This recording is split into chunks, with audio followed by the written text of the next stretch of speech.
खासदार साहेबांसहित मंचावरील सर्वांचं अतिशय मनापासून या ठिकाणी अभिनंदन करतो।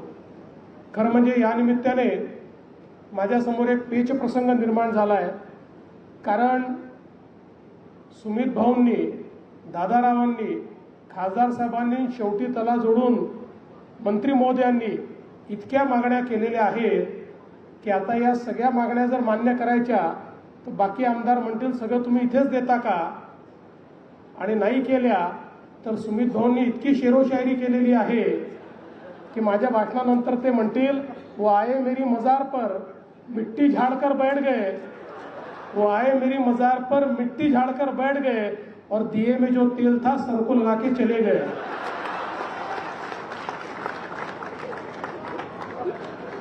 त्यामुळे आता काही ना काही तर मला करावंच लागेल हे माझ्या लक्षात आलेलं आहे।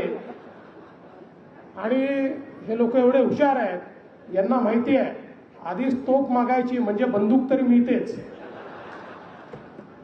पण ही खरोखर आनंदाची गोष्ट आहे की